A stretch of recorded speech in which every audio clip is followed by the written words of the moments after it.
Under the rumble of the bus and the stale hum of the air conditioner, I kept picturing my bed like a lighthouse, crooked headboard, slumped pillow blanket with a snagged corner I always meant to fix. I had paid for this school trip on my own tutoring 7th graders who hated fractions dog-sitting for a schnauzer, with abandonment issues selling earrings. I bent with pliers until my fingers stung. I was proud, dizzy, and determined to make it home without vomiting. In my backpack were small souvenirs wrapped in newspaper, a carved wooden bookmark for my mom because she always said she'd read when life slowed down, a stupid punny keychain for my dad he'd grown at and then keep, and for my sister, a set of handmade charcoal pencils wrapped in colorful local paper I bartered for during lunch, skipping the museum tour to chase the vendor down a side street. When I unlocked the front door, the house smelled like acrylic paint. Music pulsed faintly from upstairs. My mom poked her head out of the kitchen, voice too casual. "Oh, you're back. I said I was going to shower and sleep." She hesitated, then lifted one shoulder. "About that. Your sister's using your room now. She needs the space." I climbed the stairs slowly, as if the air had thickened. My posters were gone. My bed gone. Books gone. White walls. A ring light. Canvases stacked like a skyline. My sister, hair twisted into a messy bun, didn't look up. "Watch your step. Floor's drying." I stepped back into a hallway that no longer recognized me. Downstairs, my dad watched lions stalk antelope in the savannah and said, "Don't be selfish. She's building her portfolio. Your stuff's boxed in the garage." Something steadied inside me. Not anger clarity. I reached into my pocket, placed my key on the counter, and left. The souvenirs bumped against my thigh. Outside, the dusk had a chalky chill. I walked without looking back, and in that walk, I could hear the years I had trained myself to be easy. Quiet, unneedy, the 8-year-old with a collage no one looked at because her sister had a tree painting and the dining room balloon bouquet. The 12-year-old who learned to make pasta while her mother drove across town for a private art lesson. The 15-year-old who scheduled her own dentist appointment and walked home after closing at the sandwich shop because her dad lost track of time. People say you should have seen it coming, as if neglect always wears fangs. The truth is, softer, trickier. It sounds like you're so mature and you don't need as much as she does, and we're giving you space. That night, I sat on the curb outside my friend B's place, the souvenirs heavy in my lap, like proof I had been foolish enough to think thoughtfulness could tilt the scale. B's family let me in with the careful politeness you use for a stranger who might stay. I slept on their couch beneath a throw blanket that smelled like detergent and lavender. In the morning, I folded it perfectly, lined the pillow up with the armrest, rinsed my coffee mug, until it squeaked. Finals were 10 days away. My 18th birthday was in 10 days. My phone stayed blank. No missed calls, no messages. My parents, I realized, hadn't lost me. They had erased me. I told school I was with extended family, which was not a lie if you counted the way B's mother said "sweetie" like it belonged to anyone. At night, I watched the ceiling fan carve the dark into slices and tried to breathe through the feeling that I was taking up too much air. On the 3rd day, I rode a bus across town to the elderly home that smelled like boiled potatoes and lemon cleaner. My grandmother looked up from her crossword and said, "Something happened the way you announce a fact like rain." I tried to make a joke. By the 2nd mug of thin tea, the whole story slid out my key on the counter. My sister's studio, the garage boxes, the couch. She listened with a stillness that made my throat tight, then nodded once. "Good," she said. "You're out. They don't get to put you back." From her nightstand, she pulled a thick, rubber-banded envelope. "Not money," she said. "Not yet."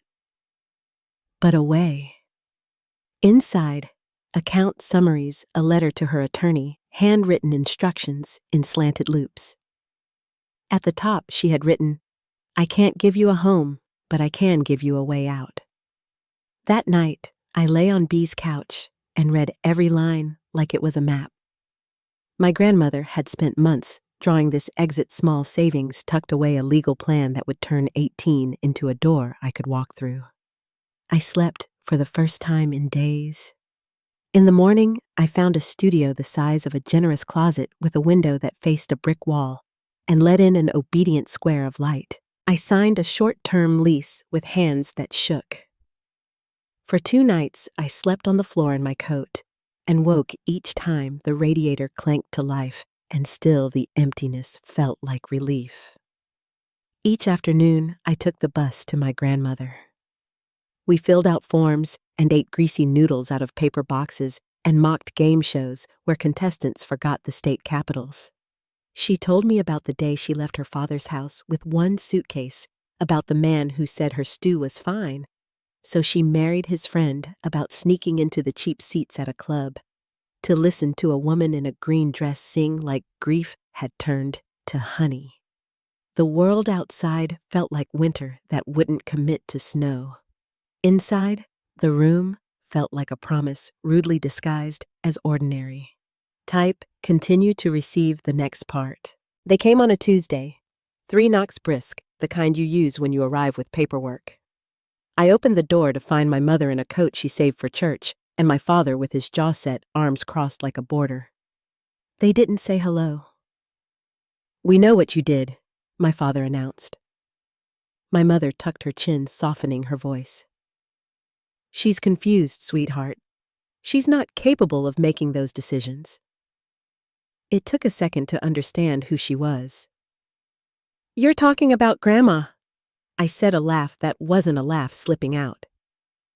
"She is more capable than either of you." My father slid a cream-colored document across the threshold and into my palm. The words swam at first elder financial abuse. They had filed a claim saying I had coerced my grandmother, isolated her, manipulated her into giving me access. My body went cold and then hard, the way water does when a freeze happens without warning. "We'll see you in court," he said, and when I didn't move, he added, "We're trying to protect her." The word protect hit like a joke with a sharp edge. I closed the door. I sat on the floor with my back against it and stared at the legal header as if it might change under my gaze. Then I picked up my phone and called the number written in my grandmother's precise script. Her lawyer had a voice like gravel and patience. He said words like frivolous and defamatory and unfortunate. "But we'll handle it," he added. "We'll do it right." That afternoon, my grandmother marched into her doctor's office and requested a full cognitive evaluation. She passed every test with commentary, remembered names, dates, bitter anecdotes with disarming humor. She gave a copy of the suit to the care home director, who said, "Tell me when to wear a tie. I'll testify." She called me that night. "Let them come," she said. "I've been underestimated longer than you've been alive." Fear still gnawed because I knew how good my parents were at a certain performance. The concerned voices, the tilt of the head, that signaled worry, the script about doing what's best. Meanwhile, I would be the runaway, the ungrateful one who made us take her to court. But documents have a way of piercing scripts.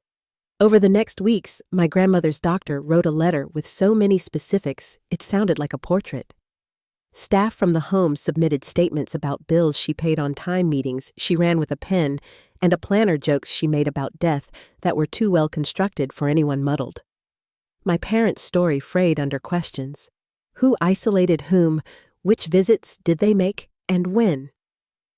Why had their attorney filed without requesting a capacity assessment first? Their own lawyer withdrew before the hearing, citing irreconcilable differences and, if rumor is a reliable historian, a fight about truth. On the day we would have sat before a judge, the case was dismissed. I exhaled so hard my ribs ached. In the hallway outside the clerk's office, my grandmother wore a floral scarf and the look of a chess player who had just nudged a queen into exactly the right square. "We won," I said. "We told the truth," she corrected.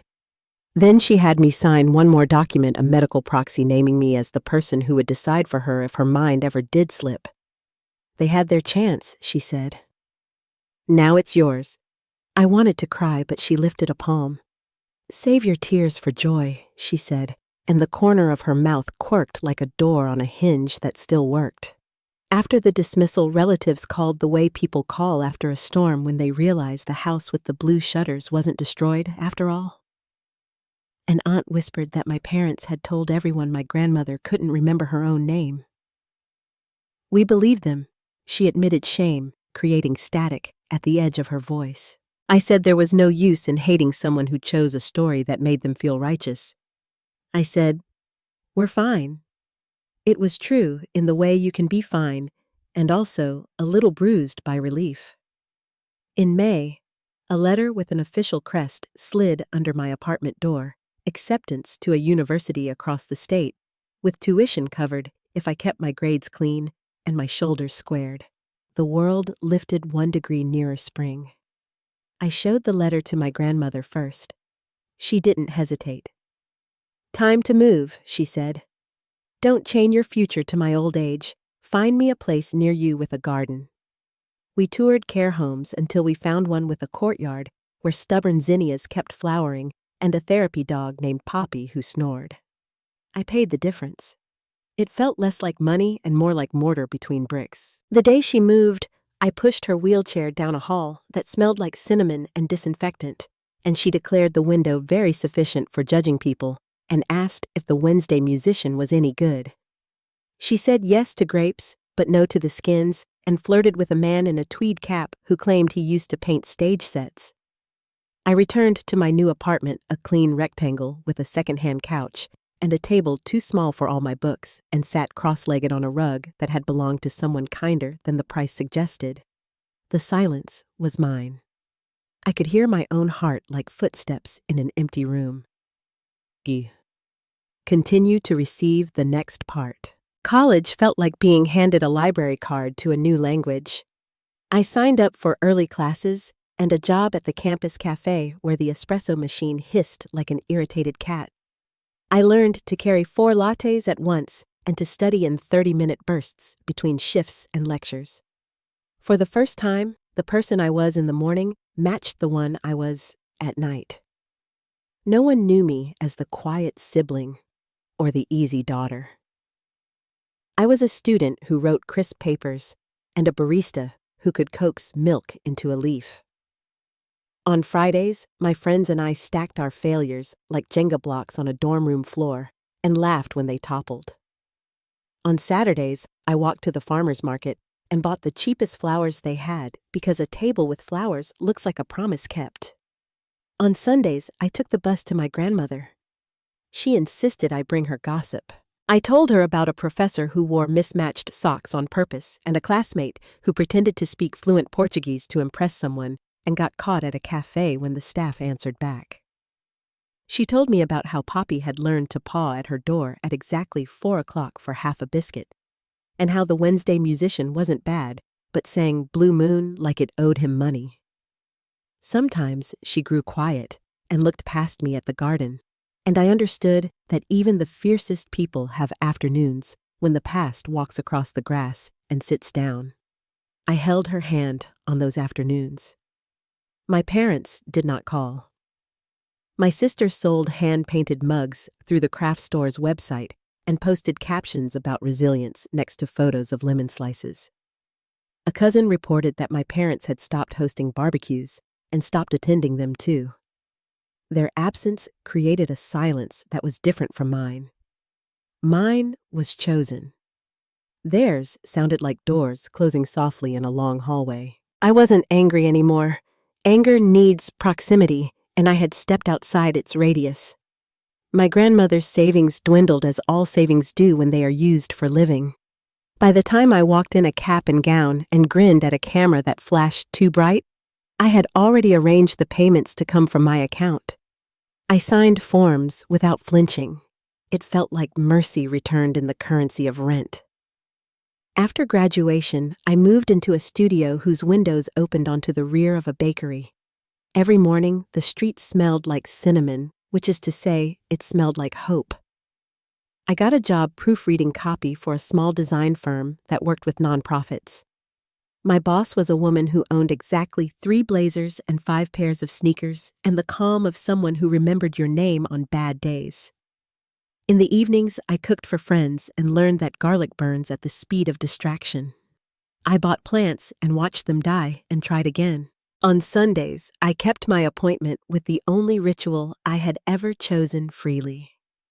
We watched cooking shows and rooted for the home baker who forgot to add sugar and somehow carried on with courage.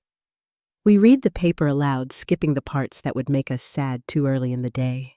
She teased me for the number of coffee mugs now crowding my sink, and I teased her for hiding jelly beans in her cardigan pocket like contraband. I liked who I was in those hours. I was someone who showed up. When the end came, it came softly. A nurse called at 4:13 a.m. because news does not check the time before it knocks. I arrived to find my grandmother asleep, with her mouth slightly open the way she slept sometimes when she'd had too much laughter. Her hand was warm for a while, and then less so, and I held it while the morning decided what sort of light it would make. In her drawer, I found a note on paper that had lived in a purse once the folds softened by travel. You gave me a second life. I hope I gave you yours. I cried like a beginner, noisy and unskilled. Then I sat up and called the people who loved her the director with the good tie, the nurse she called the tall one, the man in the tweed cap who had painted sets and a dozen delicate lies. We held a small service in the garden under the stubborn zinnias. The Wednesday musician came on a Thursday and sang Blue Moon the right way. We told stories that were facts seen through love, the time she pretended not to know the answer at trivia night, and then recited the entire second verse of a song no one else could remember. The way she once returned a bowl of soup because I've lived long enough to demand heat. I did not invite my parents. Grief is a guest list you have the right to curate. When it was over, I walked home past the bakery where the morning crew was piping icing onto something that would sell out by 10. The city was ordinary. The sky refused drama. I went upstairs to the apartment where my plants tried again, set the note on my table, and opened the windows. The air came in with a little sound like relief, type, continue to receive the next part. Grief rearranged my furniture. It also rearranged my days. I learned that missing someone is not a steady ache, but weather a drizzle. You can work in a storm that reroutes you, a fog that lifts when a memory arrives with warm hands. I started keeping a list on my phone called Proof of Good Things, the barista who drew a heart without looking smug, the sparrow that hopped onto my shoe like it had a dare to finish, the email from a kid I tutored in high school saying he'd passed algebra and owed me fries. I added to the list on days when absence wanted to be the only thing I could name. Sometimes, I still thought of the house where my sister had an art studio built on the bones of my bed. I pictured the ring light like a small moon and the white walls thirsty for paint. I found to my surprise that the image no longer hurt. My life had become a room no one could claim but me. The door was mine to open. The windows were mine to clean. The clutter was mine to apologize to and then forgive. Work became less of a ladder and more of a table I could pull a chair up to. I joined a project that redesigned pamphlets for a shelter. We swapped the grayscale trifolds for something people wanted to keep in their pockets, and donations rose in a way that made our boss smile at her sneakers. I learned to write clearly about hard things. I learned that clarity is a form of kindness. Friends became family in the way that matters who shows up when the worst knocks and the best arrives unannounced. We celebrated promotions with grocery store cake and Tuesdays with pasta. We visited the beach in March, wearing coats, and pretended the wind was part of the fun. When my lease ended, I moved 2 blocks closer to the park with the iron benches and the chess tables. And the new place had a sunspot on the floor at 3 p.m. that made cats in the building wander in like tourists. Once on a walk, I saw my parents across the street. They were older in this way everyone gets older shoulders rounding toward some future weight. My mother was carrying a canvas tote. My father's hair had given up its arguments with color. I froze in the peculiar stillness of a moment that doesn't know whether to be big. They didn't notice me. A bus groaned between us, and when it moved, we were all different people in slightly different places. Later, a cousin told me my sister now managed the craft store and taught an evening class where she reminded women who hadn't picked up a brush in years that color does not ask permission. I hoped that was true for her. I hoped she had learned the mercy of not measuring love by what it gets you. I did not reach out. Some stories end without confrontation or apology. Some stories end with a quiet that saves your throat. On the anniversary of my grandmother's death, I bought zinnias and a bag of jelly beans and left both on the bench in the care home garden where Poppy still napped. The director with the good tie now with a tie that had a stain found me there and said, "We miss her laugh." "Me too," I said. Then I went home and made stew that would have passed her inspection and ate it at my table with the window open. I thought about all the ways a person can be told she is wrong for wanting a bed, a room, a life that doesn't apologize for existing. I thought about how long I had waited for someone to say, "You're not selfish. You're simply real." In the absence of being told, I told myself, "You don't owe anyone your vanishing. You're not a spare chair to be moved when the room needs space. You are the room." I wrote that on a sticky note and put it on the fridge next to a magnet shaped like a lemon slice. I kept living. If this story found you at a moment when someone is asking you to be small, I hope you remember that love does not require erasure. Love says, "I see you," and then it does the seeing over and over until the ordinary becomes a kind of miracle. My grandmother gave me a way out that became a way into a life where I could be loyal without disappearing, generous without permitting theft, kind without training myself not to need kindness back. When people ask how I forgave my parents, I say, forgiveness isn't a door they have to walk through. It is a window I opened so I could breathe. The air is good here. The view is enough. If this story touched you, please like, share, and subscribe for more true-to-heart narratives.